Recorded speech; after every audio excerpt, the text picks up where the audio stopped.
Prime Minister. Thank you very much, Mr. Speaker. Mr. Speaker, I'm not a lawyer, neither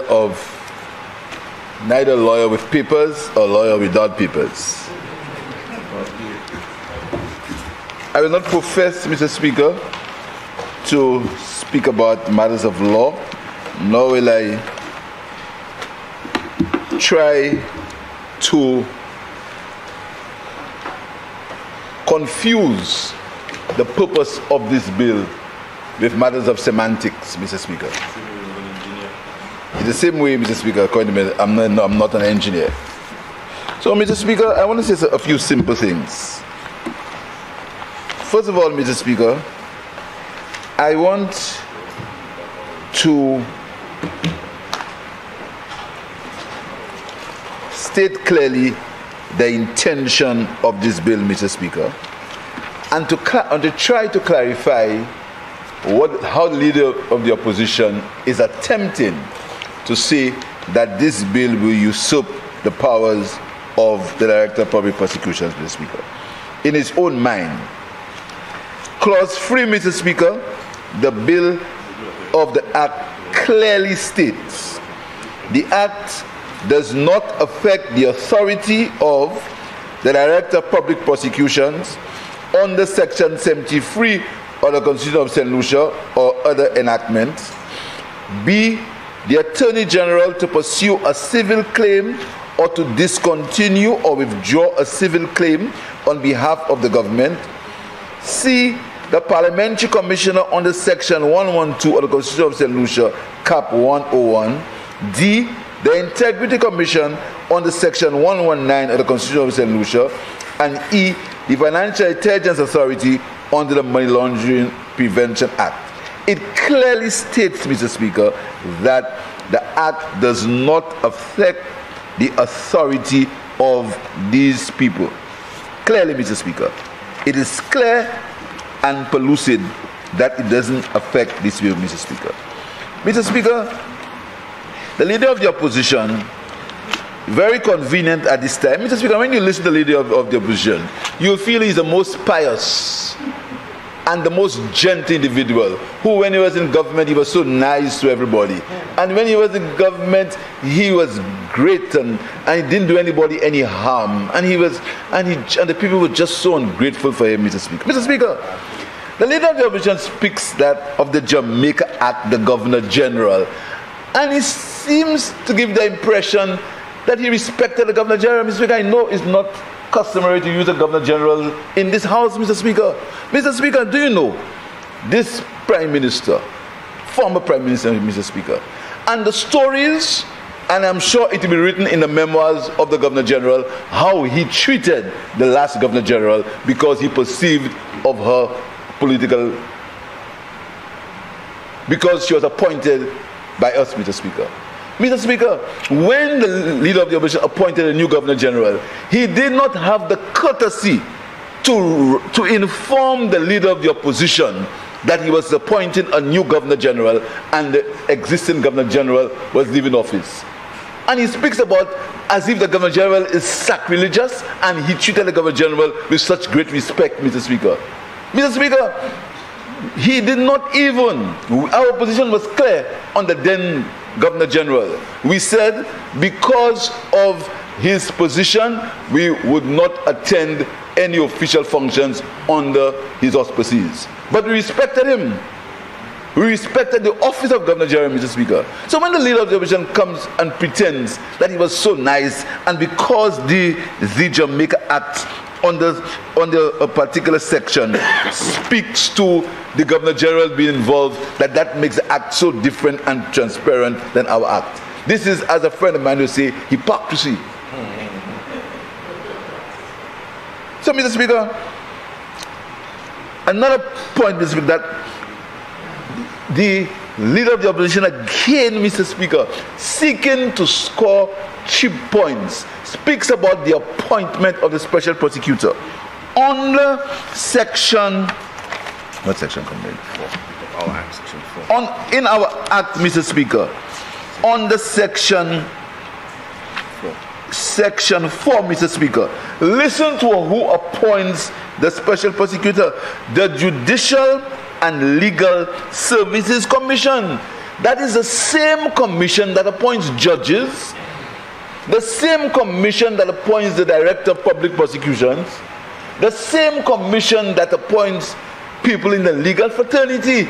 But he comes here and he wants to give the impression that that is something we're doing very odd because one act. Mr. Speaker, let me tell you the difference between the Jamaica situation and our situation.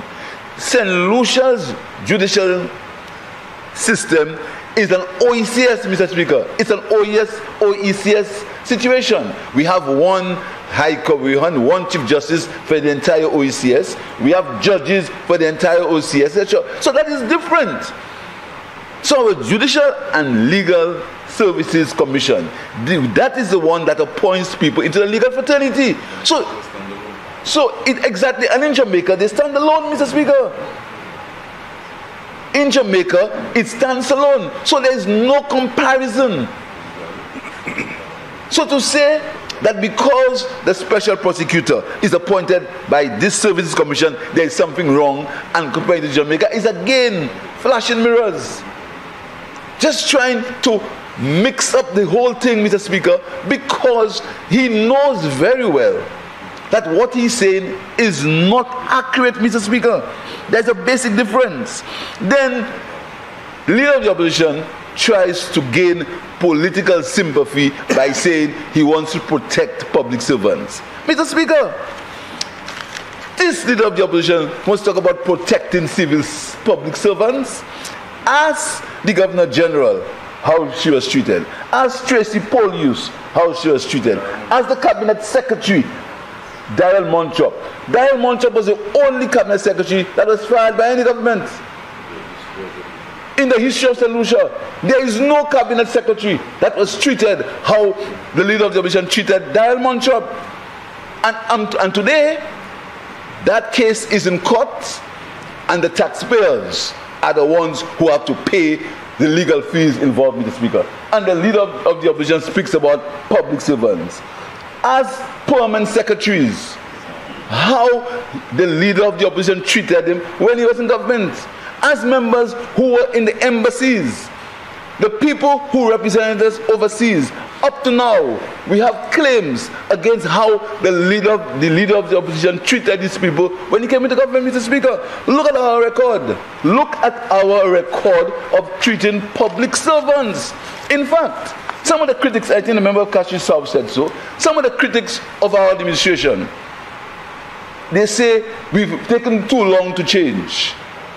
But I tell my colleagues, we must exercise temperance, we must exercise maturity, because one day you are in government and the next day you can be out of government. That is the basic mantra on which we run this country. So we try to administer this country so that we can live in it when we are in opposition, if we ever get there, Mr. Speaker. So when the member speaks to public servants, you'd believe he's a darling of public servants. That's the same member who said to public servants, that's not your business. The same member. Ask the member how he treated people in the police service, in the police force. Okay. Look at how he treated them. And you talk about public servants? The history. And he believes that the people of St. Lucia are going to forget. Mr. Speaker, a fundamental difference in our acts, and which the leader of the opposition knows. He knows very well, Mr. Speaker. It speaks to how a complaint can be made. And it says anybody. So it's not political. He gives the impression it's a political witch hunt. It says anybody can bring a complaint against a public official. Anybody, Mr. Speaker. But it also says that the complaint must not be frivolous, and the Special Prosecutor has a right to say this complaint is frivolous, Mr. Speaker. Mr. Speaker, again trying to make a point that doesn't exist, Mr. Speaker. There's a fundamental principle, and I'm no lawyer, that says there's a presumption of innocence. and a man is considered innocent unless proven guilty. So how can the leader of the opposition out of the blue say that this special prosecutor, it makes you judge, jury, and executioner? The logic doesn't make sense. How can a special prosecutor be judge, jury, and executor? And how can it not possibly, Mr. Speaker, again, I'm not a lawyer, so I'm down to talk. I want, under advisement from the Attorney General, to quote from a case. And I know you're very familiar with that case, Mr. Speaker. I know, Mr. Speaker, because your knowledge of the law is how you describe it? It's extensive. Thank you very much. So I know you'll tell me if I'm wrong, Mr. Speaker. And I'm quoting from, I'm not a lawyer, so, and I'm quoting from the case, Commissioner of Police and other appellants versus Tedroy C.O. Benjamin, respondent from the Court of Appeal of Antigua and Barbuda. The leader of the opposition said, only the Director of Public Prosecution can bring a case against somebody. That's what he said. Listen to what the learned judge said. That's all right, the learned judge, thank you. Listen to what the learned judge said, Mr. Speaker. The learned judge said,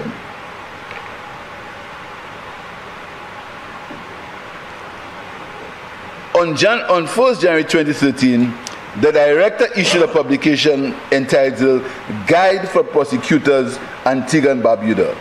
It was stated in paragraph 5.3 that it will be recognized that the DPP remains solely responsible for the taking of all prosecutorial decisions and the police remain solely responsible for the conduct of investigations. It says, the statement may be said broadly to reflect the decision of the majority in the Court of Appeal, and the board wonders whether, when he made it, the director had not been apprised of the pending appeal to it. At all events, the statement does not, in the opinion of the board, accurately reflect the law. The board's conclusion does not disable it from stressing the importance of a good, mutually respectful working relationship between the police and the director. Unresolved conflict between them of the sort exemplified in this appeal damages public confidence in the administration of justice. The director can generally be expected to have a wider perception than the police of whether, for example, a proposed prosecution is in the public interest. The director cannot instruct, but he can request. Mr. Prime Minister, just for the neatness of that, you did say this was a Court of Appeal decision. That is, in fact, a Privy Council decision. Thank you very much, Mr. Speaker. That's why I appeal to your knowledge of the law. That was a Privy Council decision, the highest court on the land at that time, Mr. Speaker, although we intend to go to the Caribbean Court of Justice. So, Mr. Speaker, but again, the leader of the opposition playing to the gallery, playing to what he thinks is emotion, and comes and misleads the House again.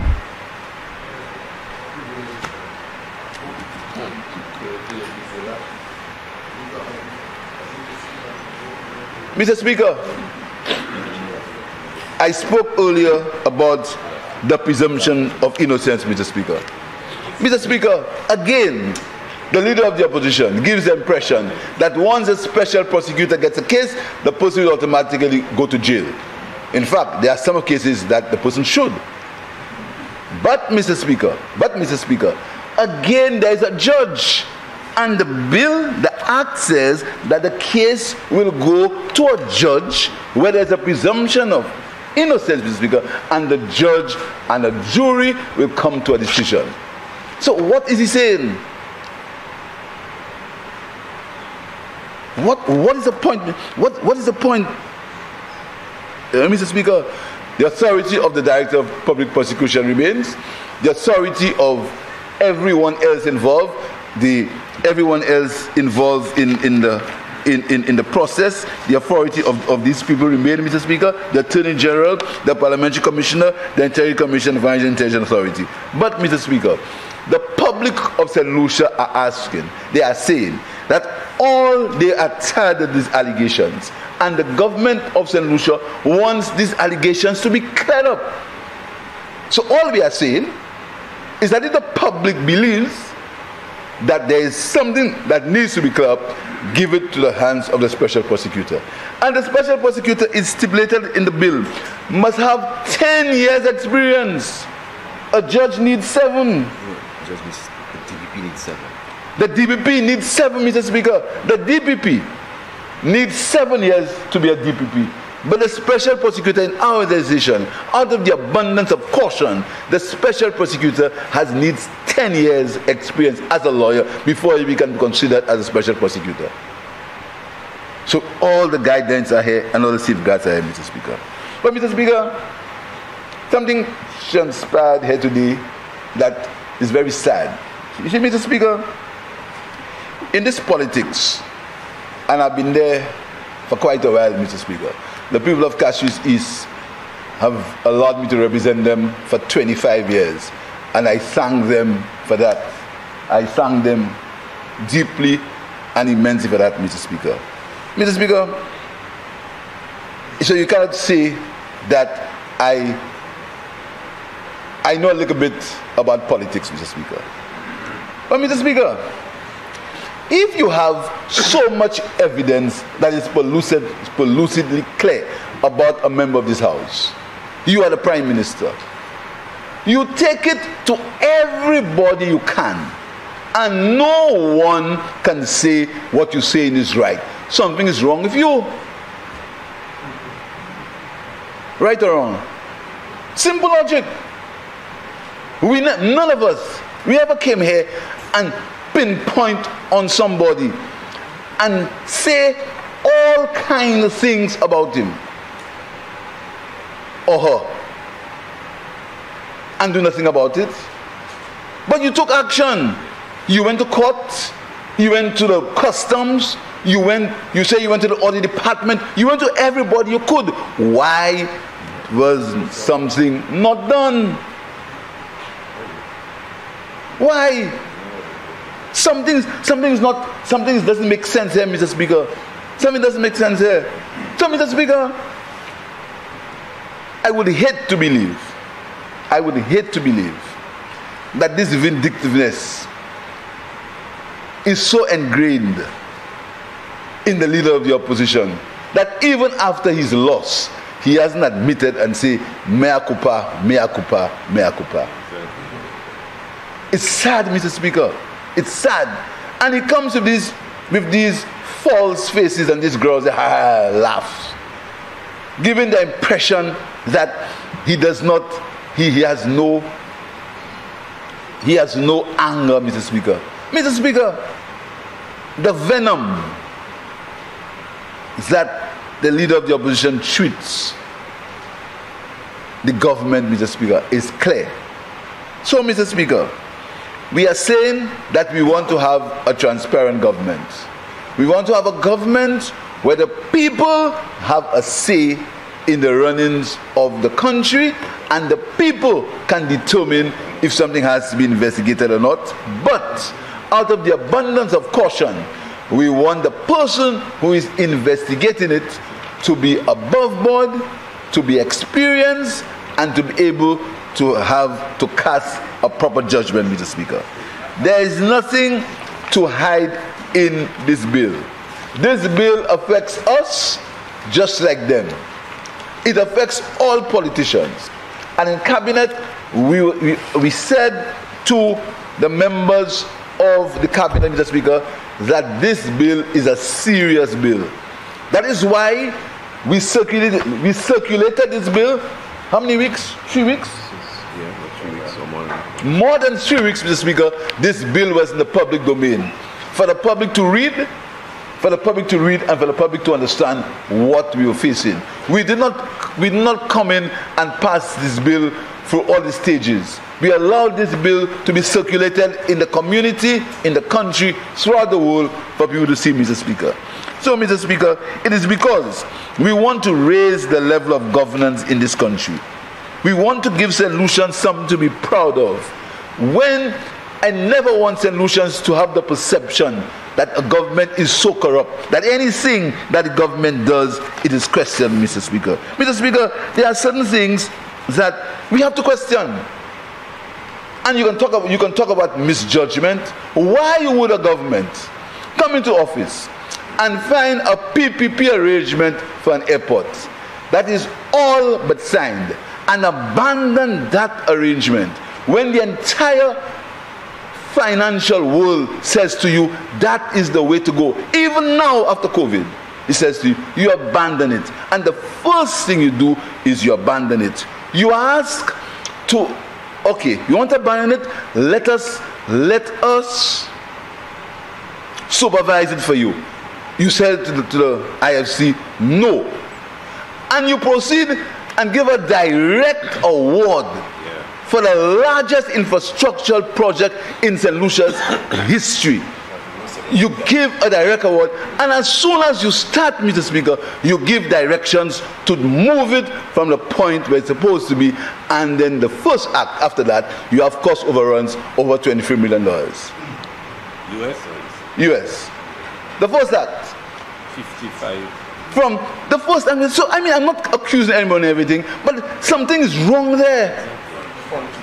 Something is wrong, Mr. Speaker.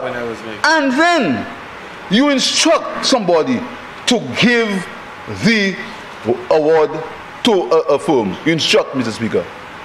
Secondly, why would a government come into office and find the Grosile Castries Highway signed and funded by the Kuwaiti Fund for International Development? Signed and funded, Mr. Speaker. The only reason why these roads did not start, because the then Minister of Finance thought that the tender documents for the secondary roads, there was too much of a wide difference between the largest tender and the smallest tender. Why would the government abandon it? Decline alone. I was called at home by somebody from Kuwait because they thought in St. Lucia we had a system of handover, and when there was gentlemanly conduct between the government and the other government, they called and they said to me, "What are you doing?" I said, "Doing what?" Because at that time they were looking to do whatever they could do with me because I'd lost elections. He said to me, "Why are you all abandoning that? What are you all doing that?" He said to me, let me say something for you. He said that the government of St. Lucia had cancelled the loan. They cancelled a loan that was ready to start the construction of the secondary roads in the Grosile Highway. Look at what you have in Grosile today, Mr. Speaker. And then, a year before election, you want to build a little section of it for $15 million. A year before election. But you cancel the loan, Mr. Speaker. Why? I'm not accusing anybody of anything. Why would a government come into office and find OPIC had approved a loan to improve the Millennium Highway? Approved to improve the Millennium Highway, Mr. Speaker. You abandon it, you stop it, you cancel it again. And you take money from a fund that this government had earmarked to build the Chemin Royal. Why? Why would a government come into office and find the development of a hotel, the Range Hotel, ready to go? That hotel has been built in Dominica and St. Kitts. The same developer has built 2 hotels in Dominica and St. Kitts. You've come into government. We come and we beg you, do not do that. Leave it as it is. We need the hotel. You abandon it and you have to pay money. And up to now, the story of how much money you've paid has not been told. But we know. But you will not tell me when to do it. I'm the Prime Minister now, not you. Exactly. So I will say, you will not tell me when. I will say when to do it. I will say when to do it. But we ask you, why didn't you say? You asked you, we were there, you said, you never said how much. That's not true. You never said how much. You never said how much. That's why I tell you, you must speak the truth. When? Speak the truth. You're going to become the Privilege Commission again, you know. You never I will did. not. I will not. You never did. I will not take you to the Privilege Commission. You did twice already. I take you there again. Because you see, I want you to be here all the time. I don't want you to suspend you. I like you. I want you to be here. Because the more you stay here, the better for me.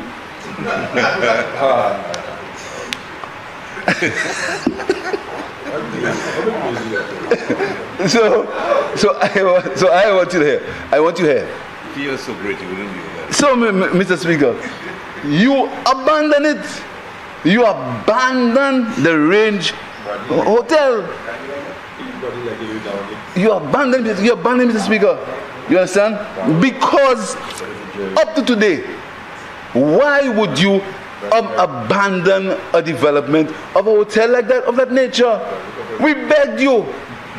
So you can't say we were against development. We begged you, Mr. Speaker.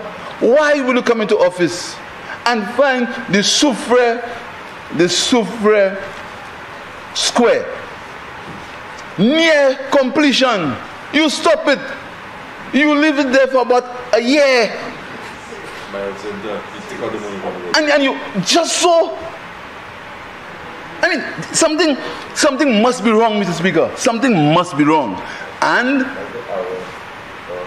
I am not accusing anybody of anything. I'm saying something must be wrong, Mr. Speaker.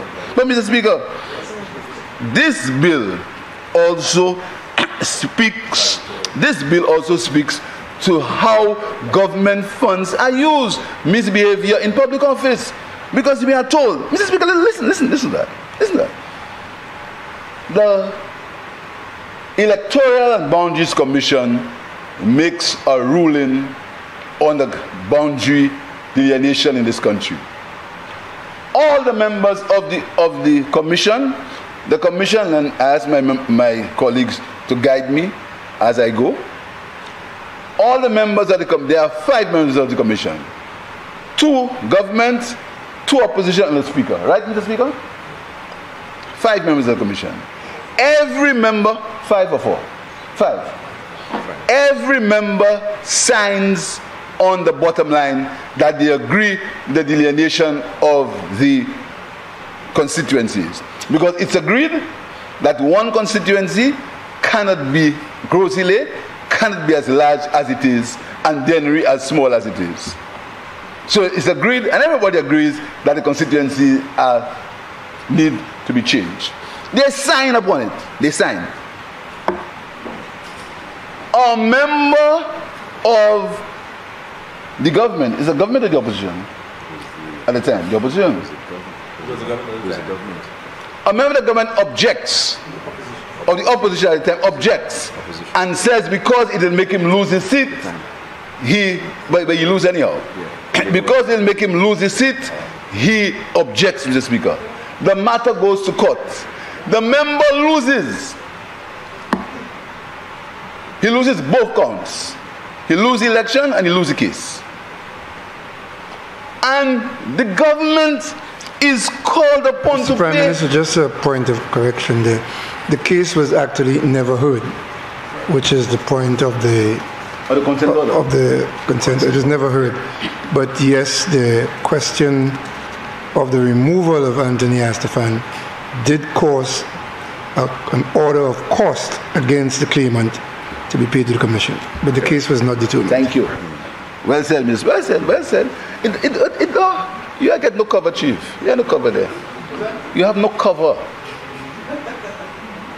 The point I want to make is that because of that action, the government of St. Lucia may be called upon to pay nearly $1 million worth in costs. That is the point. That's the point. That's the point. So all around, you see, I am no lawyer. I'm not going around anything. I talk about pure and brutal facts. Because of that action, the government of St. Lucia may be called upon to pay over nearly $1 million in costs from the taxpayers of this country, and you talk about VAT. You were there? You know, I'm glad you're talking English. I'm glad. I'm glad. Let's talk about linguists. You know, you always open the door, you know. He opens doors and he can't close it. That's his problem. He was in government for 5 years. He had all the fights in front of him. You go and find what linguists said. You in government, you're prime minister, you're big and mighty, you're a master. You used to laugh at people. Go in there, you in government.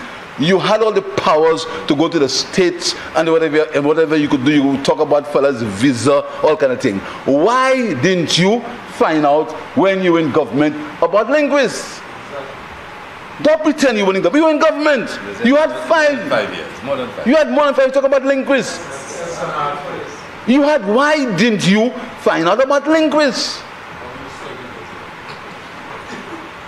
Why couldn't you do it? So don't come and ask me about linguists. I will tell you what I want to tell you when I want to tell you in the interest of transparency. But don't come and ask me about linguists. It's these things that you say, that they say, that fools people. You in government. You had you had everybody. You put everybody around you. You had everything to do. Why didn't you do what you're supposed to do? Find that link and say, come here and say to this honorable house, this is what the linguist said. I challenge you. I challenge you here to continue the linguist investigation. I challenge you. Continue it. But I can assure you that we are going to be fair and transparent. I don't want to unfair anybody. Again, some of our supporters believe that we are too slow, that I'm afraid, that I'm a coward. The same thing they said about me. The same thing you thought, that's why I'm here. But it's not a matter of being afraid or being a coward. It's a matter of being principled, it's a matter of being disciplined, and it's a matter of giving each man a chance to live in his own reality. And the integrity of the office of Prime Minister, which I refuse to bring into any dispute. So I will never initiate any investigation against anybody, not me, unless I'm advised and unless there is proof. And that is why you make the point about 1 year. As a second time I've heard you say that. 1 year, you're left for 1 year. 1 year, Mr. Speaker, means that in that 1 year, we are running the affairs of the country. And in that 1 year, or in the 2 years, or in the answer you, because you know, listen to me, you bring this country, you brought this country with the largest deficit in St. Lucia's history. Do it from there. Tourism. Today, Fantastic job. Today, one hotel, you have built one hotel. Amazing job for sure. Look at the arrivals. Yeah. You are a tourism guru, you have built one hotel yet. Me? I am a learner. I'm a learner. You the guru. You lose. Yeah, I'm a learner. And a learner doing better than you. Mr. Speaker, not even, I mean it's very sad, eh? Very sad. Not even figures the leader of the opposition wants to agree with you. I mean, it's a sad situation. I've come here and I've said, when things happen, I've said yes. Not even figures. Today there were 1,470 visitors in St. Lucia. Tuesday, 1,470 people came to St. Lucia. Today, on Sunday, there were 1,700 people came to St. Lucia. I mean, you must give Jack when his jacket. I mean, how can you could not find the hotels in More hotels. Yeah, you see, you want to go. You see, you want me to give a history in tourism now. Yeah, exactly. You want me to get a history in tourism? What you did? What hotel? Hotels? Nothing. But you have been nothing. Nothing. You're a snake oil salesman. That's what you are. You snake oil salesman. Just talk. That's why you are where you are. You could never reach there. Never. You even fake a degree at university. You know, even a degree you fake probably. Want to see that outside? UDC, University for Dumb Children. University of the Chef.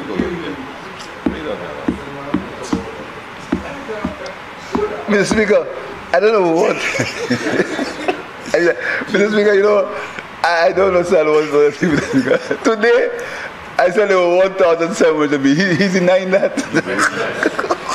On Sunday, there were 1,800. He denying that too. Every hotel in St. Lucia is full. He denying that too. We had a big Emancipation Day celebration when he said colonialism as a conscience. He denying that too. He's denying the fact that he spent $800,000 to build a tent that's still in Rodney Bay. He denying that too. He's denying all these things, you know.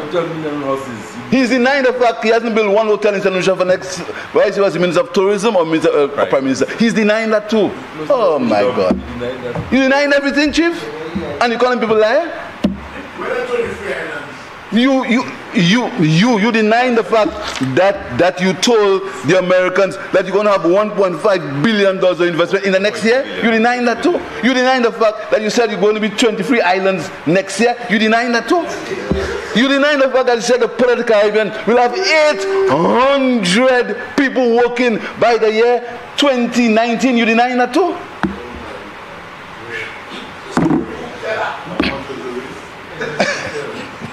I mean, come on. You denying the fact that in every budget speech you said you'd build 7 hotels? You denying that too? You denying the fact that you said there were 800 deportees from England in your first year? You denying that too?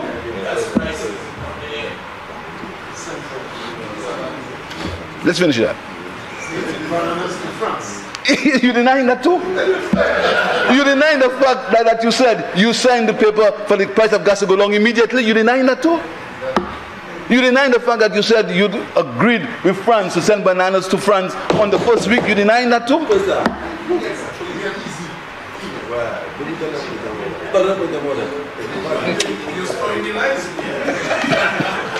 I mean, this gentleman is something else, one.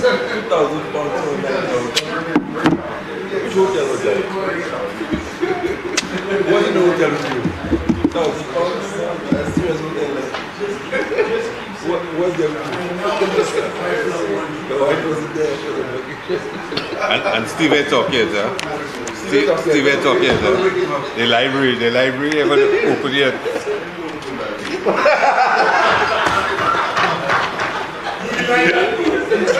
The library is missing pages because you're sleeping. You're sleeping? The library open yet.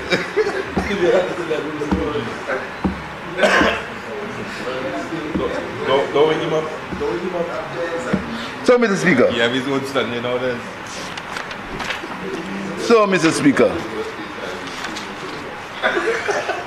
Deny, Mr. Speaker. You deny the fact that St. Jude Hospital, there was just, and I believe in transparency. The member for Central Castries, he only gave 1 page in the document.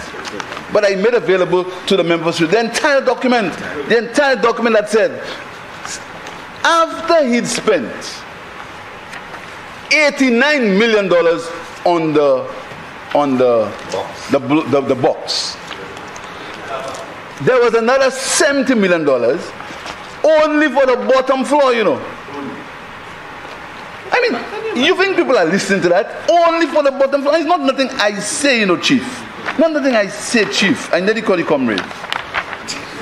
It's not nothing I say. I'll never do that. I'll never do that. It's not nothing I say, you know. It's in the document. Can I see the document? Like the one I gave you. Can I see it? Sergeant of Arms, take the document for me, please. I'll get back to you. You can trust me.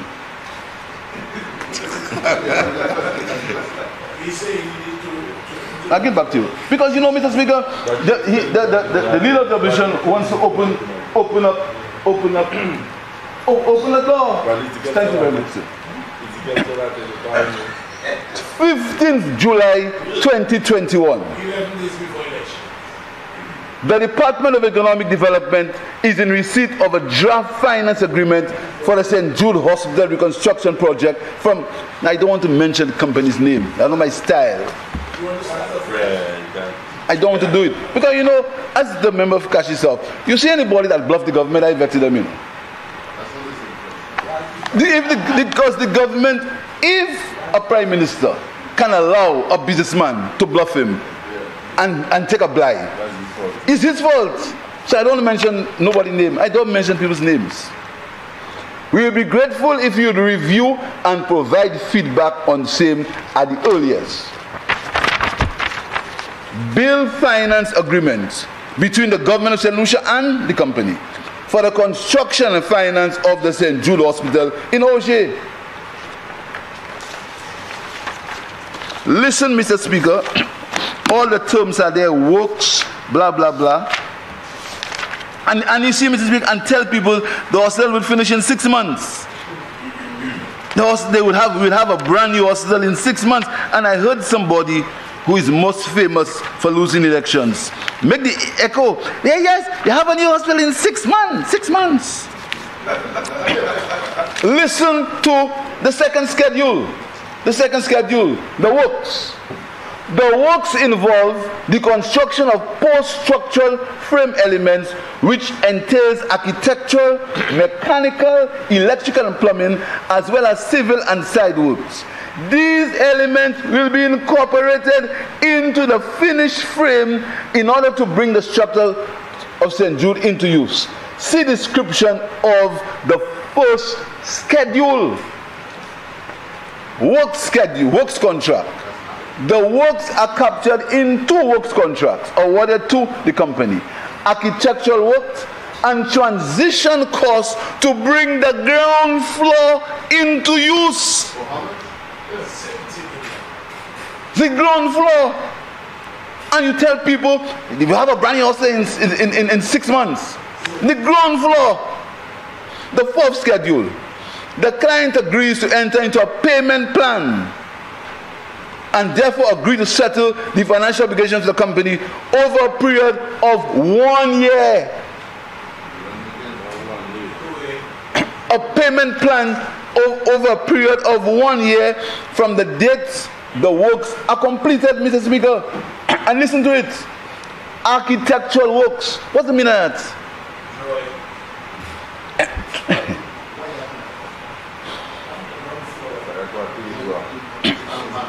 22,883,687.58. Architectural works, ground floor works, 44,143,951.21 cents. Subtotal works, 56,977,651.79 cents. VAT, 7.1 million 102,204. Total 64 million and 99,843. Finance costs, interest, Mr. Speaker, and remember shows that is a banker, a short-term financing agreement. The interest cost is $6,653,811. The grand total $70,773,864 for the ground floor of a hospital. The ground floor alone. Now, listen to the payments. And you know, Mr. Speaker, this is, Mr. Speaker, you know, Mr. Speaker, you know, this job, Mr. Speaker, this job is a very lonely job. Because when I go home at nights and I think about the tasks ahead for this country, how the people in my constituency, they come to me to want to send their children to school. They want, the roads are bad. And I think of that waste, Mr. Speaker. It really hurts my heart, Mr. Speaker. The loneliness engulfs me. Because I also know that there are men and women who feel, the men and women we feel, and we try to comfort each other and say, better days are coming, Mr. Speaker. Listen to that. Listen to that. Mr. Speaker, you find a hospital structure. You commission an inquiry into the hospital structure. You pay $1 million for it. Again, I have nothing against a person who paid $1 million. Nothing. You see, Mr. Speaker, I don't get involved in these kind of things. I get involved in the policy makers, not the fellows who make the money. The decision, thank you very much. The decision makers, Mr. Speaker, you have an audit, You pay $1 million for it, $985,000 to be exact. You want exact figures. The audit tells you that there are issues in the hospital, but it can be used for the purpose of a hospital. You have, oh my God, Mr. Speaker, you have millions of dollars of material on the site. Last month we did an inventory on the stuff on the site, and it will break your heart, Mr. Speaker. It will break your heart because, you know, we talked about St. Jude's. It will break your heart to tell you the volume of material that was on the site in St. Jude, and they allowed it to rotten. Medical equipment. Member of Castries, you have 15 minutes left. Mr. Speaker, can I ask, I want some time, you know, because, you know, they open the door, I have to go in. Mr. Speaker, I wish to invoke Standing Orders 4210 to allow the Honorable Prime Minister an extra half hour to complete his presentation. Honorable members, the question is that Standing Order 4210 be invoked to allow the Prime Minister and Minister of Finance an additional 30 minutes in which to complete his rebuttal. And now put the question, as many as of that opinion say aye. Aye. As many as of a contrary opinion say no. I think the ayes have it. Ayes have it. Leave is granted. Please proceed. Thank you, Mr. Speaker. Mr. Speaker, so I left when you were commissioning the report. You accuse everybody. You say that some of us make bubble, we take material to build our house and things. So you get into government, you take the police and you go and search places to collect material. Then you find most of the material to complete the hospital, most of it, and I'm going to bring the inventory list for this honorable, because as the leader of government business says, the member of Microsoft, we're going to have a debate on St. Jude. That's right. We're going to have a debate on St. Jude. Because the propaganda that is spread about hospital in 6 months, we must clear it, Mr. Speaker. There is an inventory that shows material that could be used was allowed to waste and rotten. Then you go and you destroy 2 buildings.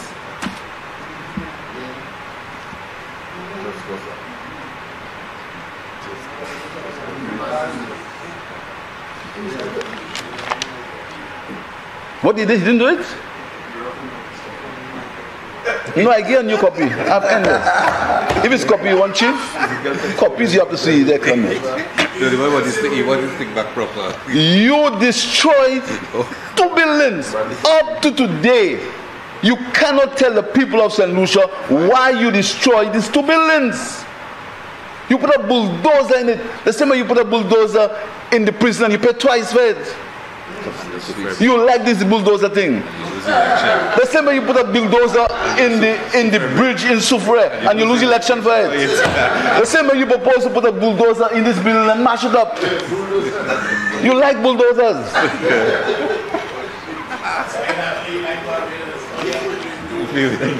Richard, order. You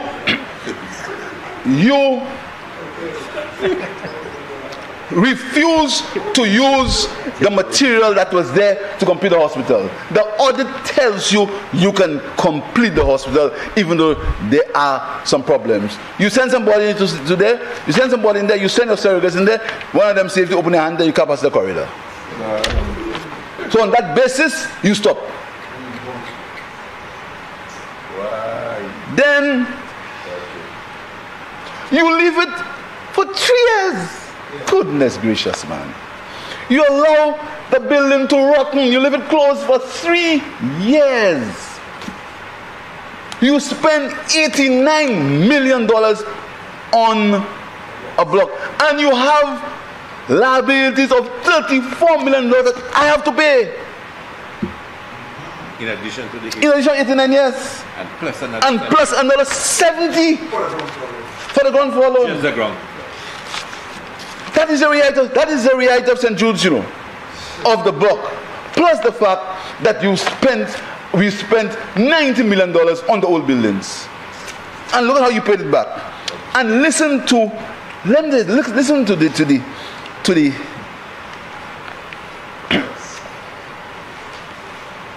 the payment will be carried over the period of 1 year in the following manner. 1 year. You mean to tell me this Minister of Finance, say you have a degree in economics, finance and everything else, will look for anywhere where you pay back a loan in 1 year? $70 million in 1 year? I mean, all the advisors, all the accountants and things that advise you. 70, I'm sure. I have my money down on that. No banker. If you bring that for banker, the banker will tell you it's too good to be true. Leave his office. The banker will say it's too good to be true. Leave his office. This is not bridging finance, you know. It's not a bridging finance that say, you say to yourself, listen to me, I'm getting a loan, so give me some money and I'll give you back the money as I can. You have no idea where you're getting it from. Listen to how you're getting it. The payment will be carried over the period of 1 year in the following manner. Within 3 months of signing this agreement, the client will pay EC $26 million in Eastern Caribbean currency, the source being a loan from the Republic of China in Taiwan, identified as loan agreement 602184007. Now let me tell you something. Mr. Speaker. You see that same loan agreement? It was earmarked to do something else.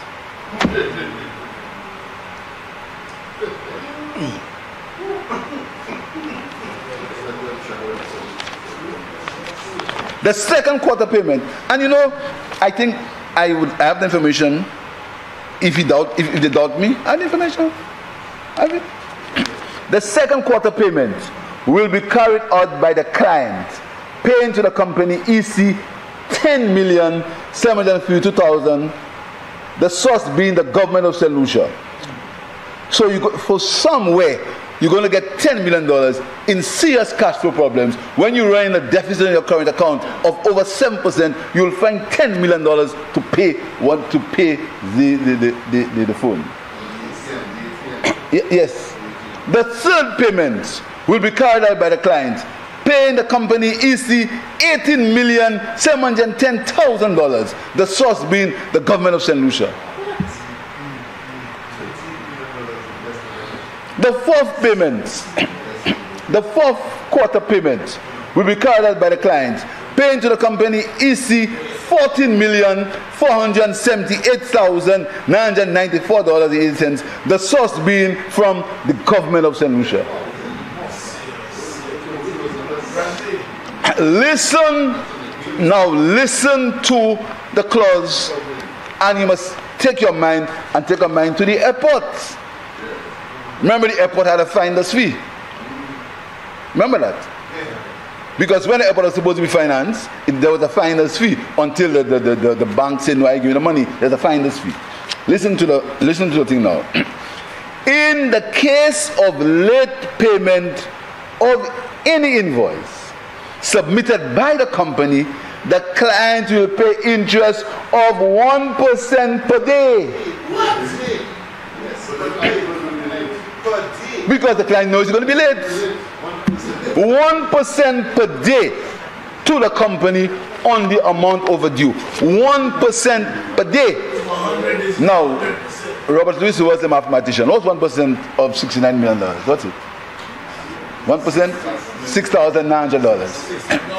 $69,000. Yeah.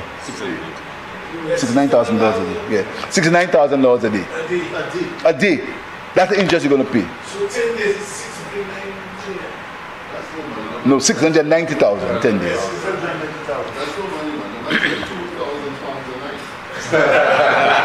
10 days. And that is the agreement. Mr. Speaker, I hope the public of St. Lucia, I hope we're hearing that, because forget about your political bias. Forget about if you think Philip J. Pierre is this and that. Forget about that. 1% per day on the late payment, Mr. Speaker. So if you're on the first late loan payment, you pay $69,000. 10 days, $690,000 after you have an interest rate of $6 million per year. Goodness gracious. And you are finance cost of that. That is money that is protecting the 10%, that's 6.9. Oh yeah, you're right. So, Mr. Speaker, I am saying that to you, Mr. Speaker, and this is not something that I say, you know. This is a document which I have made a document of the House, and which will come back to this House when we have the debate on St. Jude. Because we have nothing to hide on St. Jude. Because if the United Workers' Party was smart, they would say, let sleepy dogs lie low. But no, it's bravado. Let's demonstrate. Let's demonstrate. Because you know the facts, Mr. Speaker. Then the airport is another story. The airport is even bigger money. The airport is even bigger money. Because there was a plan, Mr. Speaker, so that's the St. Jude story. There was a plan for the airport for 760 piles. By an instruction, it turned to 3,000.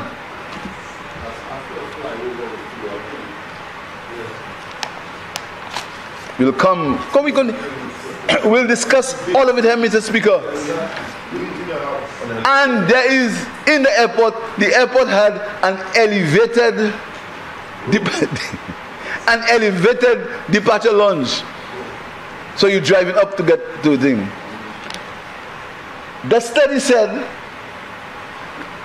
which airport in the world you have to drive up to go?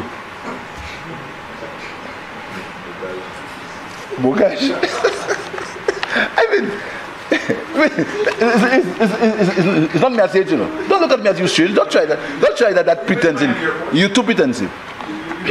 You drive to go in? You drive to go to Miami Airport? You drive to go upstairs? Do you drive, when you drive your car to Miami Airport, do you drive upstairs? Which airport? Where? Only the one you go to.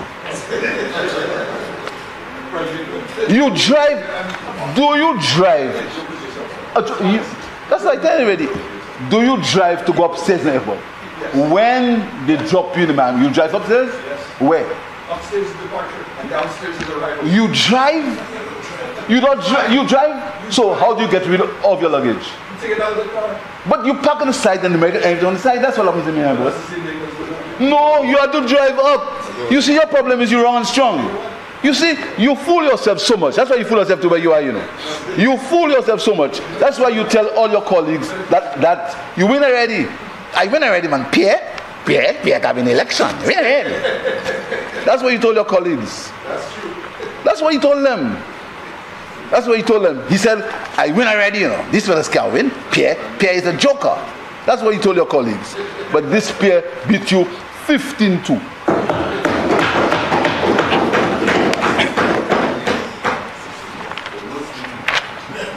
Jeremiah says 16.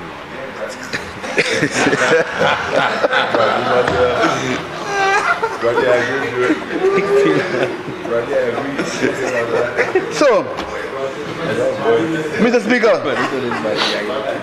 I thought, Mr. Speaker,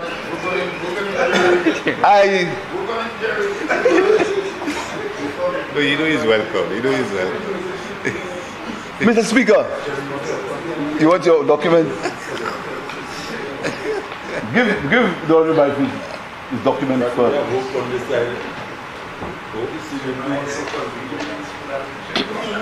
Honorable Badfield.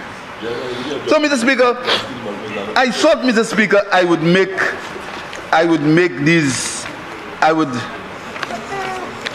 these issues, bring the issue attention to the House, Mr. Speaker, because really, what we want to do is not to accuse anybody, but we're asking questions, and these questions are there to be asked. Why would somebody do that? Exactly.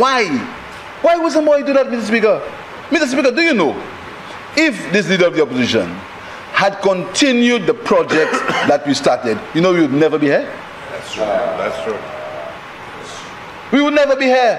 Look at what Look at how St. Lucia would have been if he was the leader of the UWP. We'd have a new airport. We'd have the Castries Grosedale Highway. We would have a new St. Jude Hospital.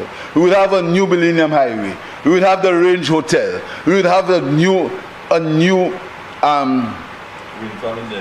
wind farming. We'd have a wind farming dennery, renewable energy. We'd have all that. How you expect us to win election? But you know, Mr. Speaker, there is something that says, "He whom the gods want to destroy is first maketh mad." Because I cannot understand, and I've asked everybody, including some of his colleagues, why did this guy do that? I mean, I've never understood why. Why would this guy, why would a prime minister find these projects in the making? I forget the police headquarters that he mashed up. That was funded already.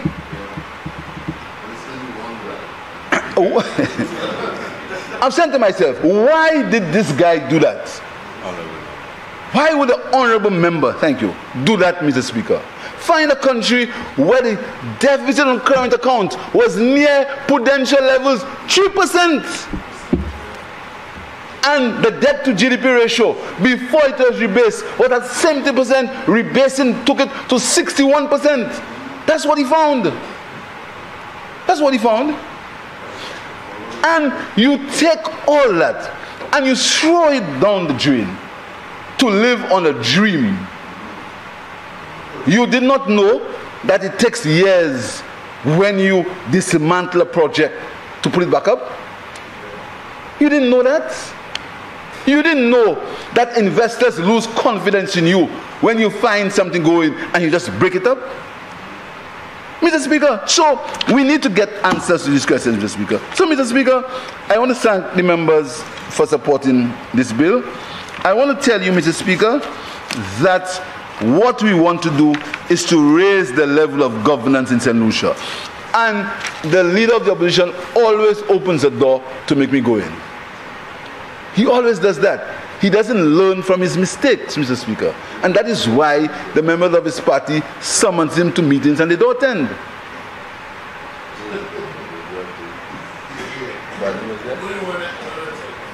That is why, Mr. Speaker, because he doesn't listen. He doesn't listen. He doesn't take counsel except from people who he believes can give him counsel, Mr. Speaker. Because we want him, you know. Today I heard him trying to say about, oh, the member for Viewfort South talk about constitution. You know, one of them sat there and he said to the member of Viewfort South who was sitting there, he said to him, if I have a case, he said, if I have a case for a foul cage, I won't give it to you. He said to the member of Kashi South, you can't run the cricket ball there, you want to run a country?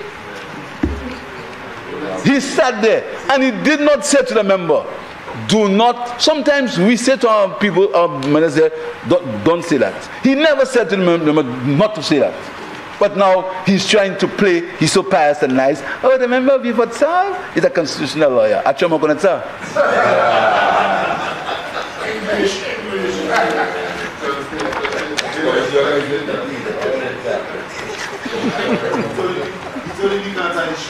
Yes, thank you. The somebody tell you come from a cave in Viewfort North. Remember that?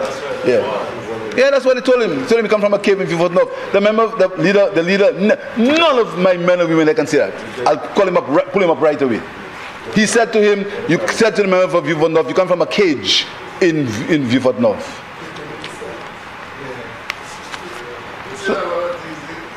So, Mr.